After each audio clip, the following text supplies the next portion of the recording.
Hello everyone and welcome to the second part of General Principles of Chemotherapy. So then today we are going to start with understanding that what does bacteriostatic and bactericidal drugs means. As we can see that we are talking about bacteria and the drugs that arrest the growth of the replicating bacteria are the drugs that are known as bacteriostatic. Static means stable, so they are arresting the growth, while the cidal of course means killing.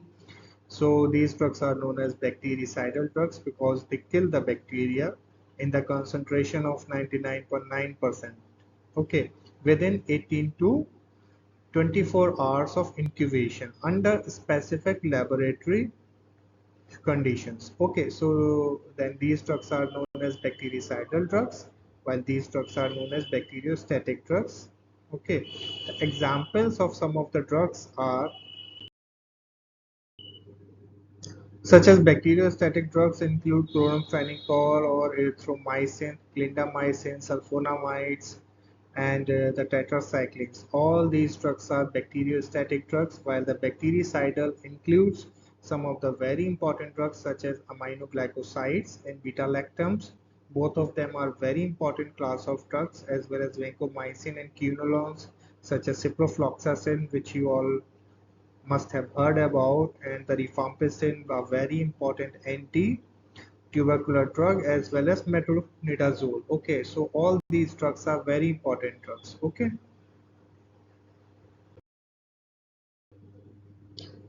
now the next concept is known as minimum inhibitory concentration, or the MIC. Okay, so this concentration is a very important concept to understand. It simply means that the minimum concentration of the drug, okay, that is required to prevent the visible growth of an organism. Okay, so if you have incubated the bacteria for 24 hours and you have provided some antimicrobial agent, and the lowest concentration of that agent that will arrest the growth of the bacteria is known as minimum inhibitory concentration. Okay, and this concentration is an important basis for the selection of dose and the dosing schedule of the drug. Okay, so now we will see the basis for the selection of dose and the dosing schedule. Okay, so the antibiotics are prescribed at a certain schedule, such as you have taken the drug, the antibiotic 3 times a day or 2 times a day, or some drugs such as azithromycin is required only 1 time a day. So what it does means, it simply means that as per the minimum inhibitory concentration, we decide the dosing schedule of the drug as well as dose of the drug. Okay, we will see that. Okay, and this whole thing is decided on the basis of the concentration time curve. Okay, so this important curve is very much required for the selection of the dose. For example, such as some antibiotic have a serum T half, means simply the T half is of 3 hours of this antibiotic, and it is used to treat the infection in the blood by a pathogen, and its MIC is 0.5 mg per liter. Okay, so means this much concentration of that antibiotic is required to inhibit the growth. Okay, and the antibiotic is administered with a dosing schedule of 24 hour, means once a day. So we are giving this antibiotic once a day, while its T half is of 3 hours and its MIC is 0.5. So we will see the concentration time curve. So as you can see that we have given the antibiotic, and its concentration in the blood is increasing, and it reaches to the maximum. So this maximum concentration is the plasma concentration maximum. Okay, so the CP max, and after a while, because its T half is only of 3 hours, this concentration will increase and the concentration will reduce to half almost at the 3 hours. Okay, the maximum concentration was 4 while the half is of 2, and this 2 reached at the 3 hours time period. Okay, and after that the concentration is further decreasing.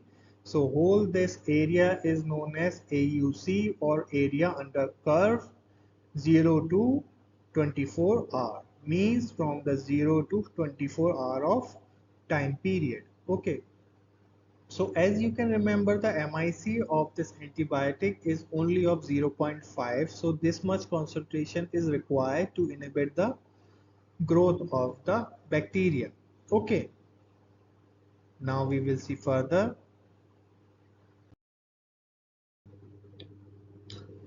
Now what we did is this, that we gave the same amount of antibiotic but in 3 equal doses. Suppose if the dose was 300 mg, so we reduce the dose to 100 mg 8 hourly. Okay, so 8 3 to 24. So we gave here, then once again after 8 hours we once again gave here, then once again we gave here.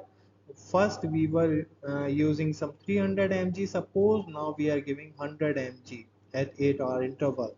Okay, so what we can see here, that the minimum inhibitory concentration is this line, and as you can see that the time duration of minimum inhibitory concentration is increased.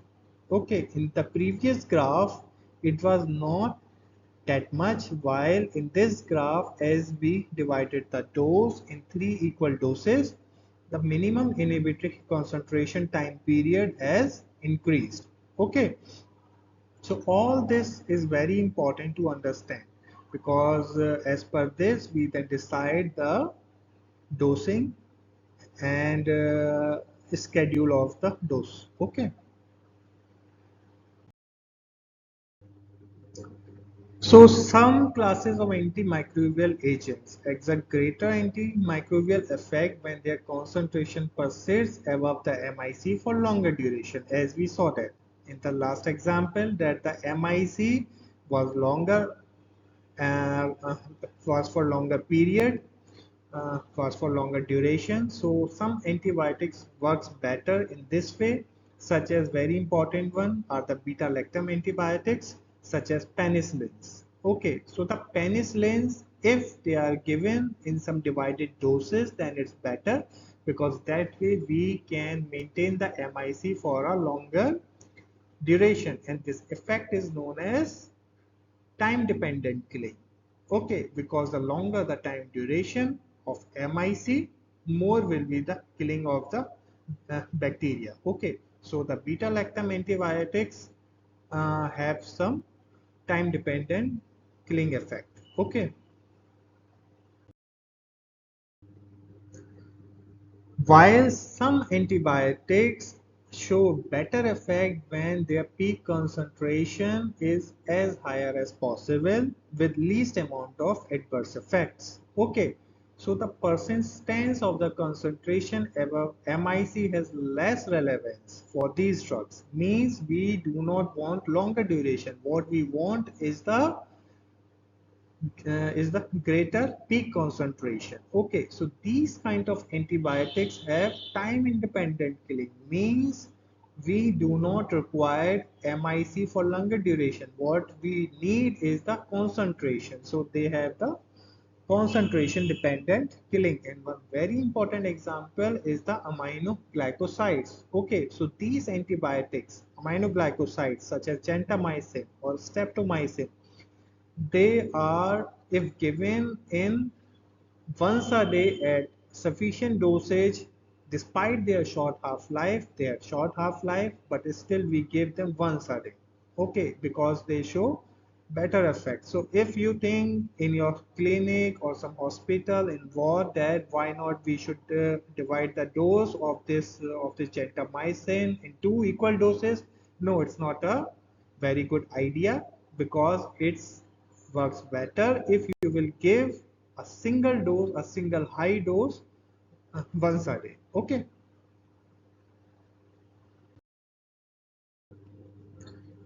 Why is that so? Now you must be thinking, why it is that so that we are giving the drug only once a day and their MIC is not for longer concentration, a longer duration, but still they have a very good effect. Why?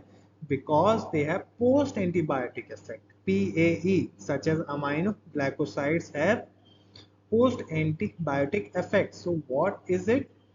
It simply means that when you have given a good amount of dosage in your patient, and after that, although it had short half-life, still when the drug is reduced below MIC in your patient, but still the effect continues, and this effect of antibiotic is known as post-antibiotic effect. Okay, so the effectiveness is continuing long after antibiotic concentration declines below the MIC.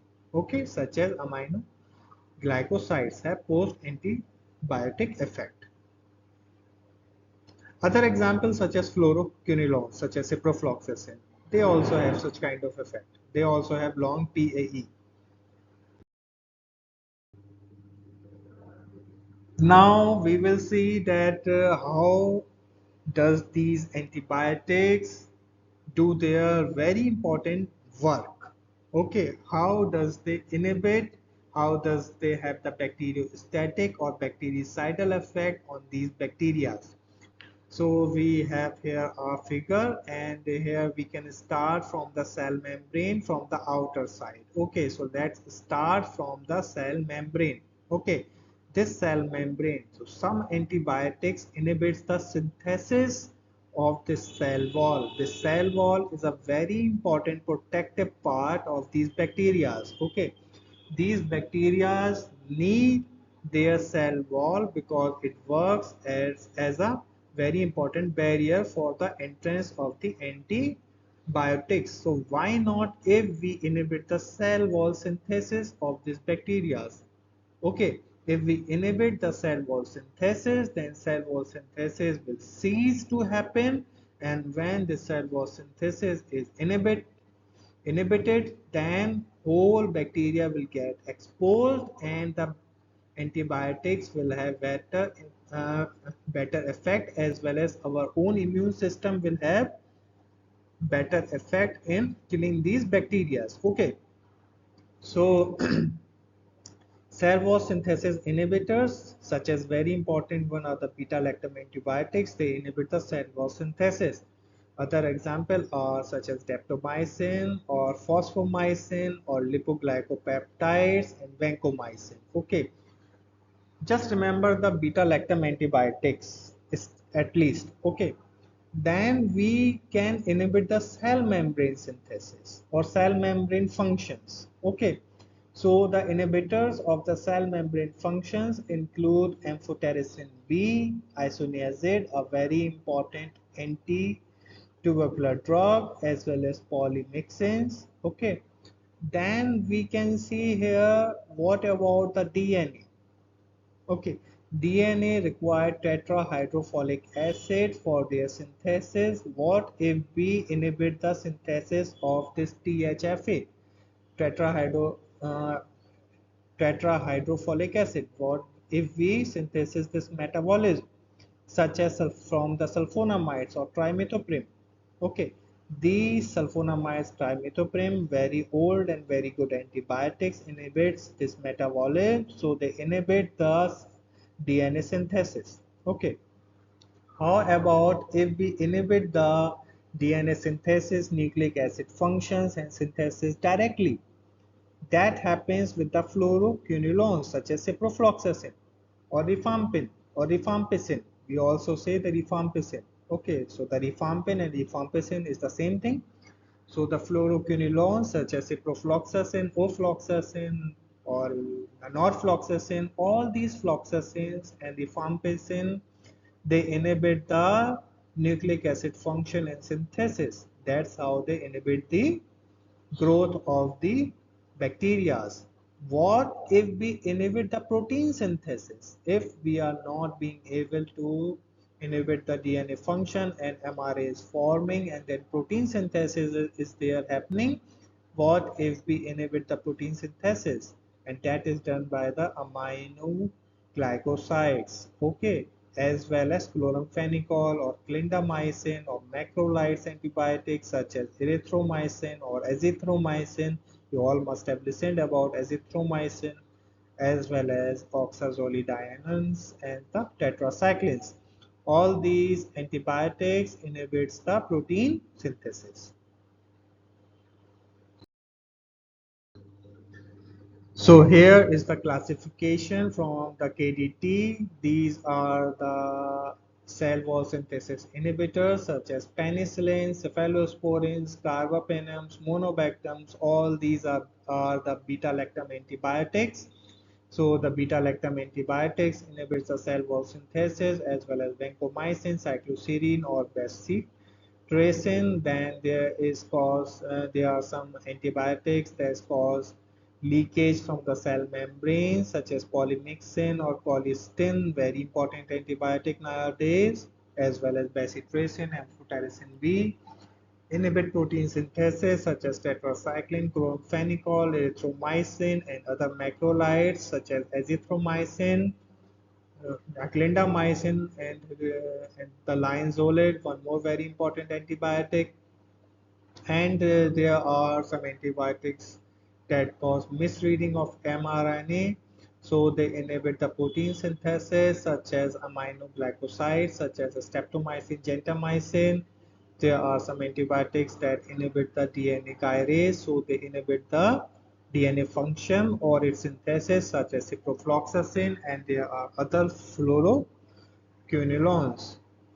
And some interfere with the DNA function such as rifampin, some interfere with the intermediary metabolism such as sulfonamides, sulfones, trimethoprim, then pyrimethamine, then para-aminosalicylic acid or PASA, and metronidazole. Okay, you will have to learn this, very important mechanism of action classification. Let's take an example here. This is a very important antibiotic such as cotrimoxazole. Okay, and it is sold by the name of Septron or Septron DS. It is double strength. So there comes a Septron as well as there comes the Septron DS or the double strength. What we here wish to know is that there is combination of two antibiotics. There is trimethoprim as well as there is sulfamethoxazole. That is what we are here to learn. So what if we use two antibiotics? Means combination of antibiotics. So sometimes we use combination of antibiotics rather than using a single antibiotic. So sometimes we use combinations to have a better synergistic effect in inhibiting the bacterial growth. Okay, such as sulfonamides and trimethoprim. Okay, it is sulfonamide and sulfamethoxazole, a very important sulfonamide. So we introduced this trimethoprim and sulfamethoxazole. They have better synergistic effect rather than being used alone. How come? We will see that here. We had some idea, we already saw something that para-amino benzoic acid, when it is associated with the pteridine and the enzyme dihydropteroid synthase, it forms the dihydropteroic acid, and from the dihydrofolate synthase we have dihydrofolic acid, and from the dihydrofolate reductase we have tetrahydrofolic acid. This tetrahydrofolic acid is very important for the DNA synthesis. Now the sulfonamides inhibit this enzyme while the trimethoprim inhibits this enzyme. So rather than using it alone, sulfonamide or trimethoprim, if we use them combinedly, then they have a better effect in inhibiting the bacterial growth. Okay. So the pteridine, then dihydroteroic acid, dihydrofolic acid, then tetrahydrofolic acid, dihydroteroid synthase, folate reductase. Okay, this is a very important to understand. Okay, so here is a very important example of combination of drugs. This comes by the brand name of Septran and very commonly used for the urinary tract infections as well as some other infections too. So then not only that synergistic effect, one more very important factor for the usage of combination of antibiotics is to avoid the emergence of resistance, which is a very important problem in some very important chronic infections such as tuberculosis or leprosy or HIV. These infections have very common chances of the development of resistance in these bacteria or viruses. Okay, such as in TB, you must have listened about MDR TB, which is multi drug resistance TB, such as XDR TB, which is extremely drug resistance TB. So all these MDR or XDR TB bacteria, to avoid the emergence of resistance, to avoid the emergence of resistance in these patients, and to avoid the emergence of MDR or XDR TB, as well as to avoid the resistance in leprosy or HIV virus, because once such a, such situation is developed, then it is very hard to control, as well as in some other diseases such as H. pylori infection, which is very important cause for the peptic ulcers disease, as well as in malaria. All these chronic infections we use two or more antimicrobial agents so that we can avoid the emergence of resistance. Okay. But we have to see that what kind of combination we are using, such as some antibiotics acts when the organism are multiplying. It means that some antibiotics acts on the multiplying bacteria. So if you are using the combination of some bacteriostatic plus bactericidal, then this bacteriostatic drug will inhibit the multiplication of the bacteria. Then the bactericidal drug will not be able to have impact on this bacteria. It will not be able to kill this bacteria. So we have to see that such as bacteriostatic tetracycline drug, if you are using the tetracycline drug in a patient and you are also using some cephalosporin or the penicillin, some beta lactam antibiotic means, so this tetracycline will inhibit the growth, and then bactericidal drugs, these beta lactam antibiotics, will not be able to act. Now, one more very important concept in the last is the superinfection. What is the superinfection means? It means that if you are using some broad spectrum antimicrobials and or some combination of agents, then they may interfere with the normal microbial flora in your gut, as well as not only in your gut but in your respiratory tract, oral cavity, or genitourinary tract. All these have normal microbial flora, which is very important for us. Okay, we have a very important symbiotic kind of relationship with many bacteria and with many funguses, and if you are using some broad spectrum antimicrobial, then they will inhibit the growth and they may even kill this normal microbial flora. And when that happens, then there may occur the overgrowth of opportunistic organisms such as some fungi, or it may cause some resistant bacteria also. these fungi which may harm us, usually some good funguses or some good bacteria, inhibits the growth of this bad fungus or bad bacteria which are harmful for us. But when this good microbial flora growth is inhibited, then what happens is that these kind of fungus or bacteria then starts to grow. All this can happen, and then it is known as superinfection, and this superinfection will require secondary treatment. So you have to be very careful in choosing your antibiotics and its combinations. These are the references. Thanks a lot. That's all for today. Thank you. Do subscribe and like.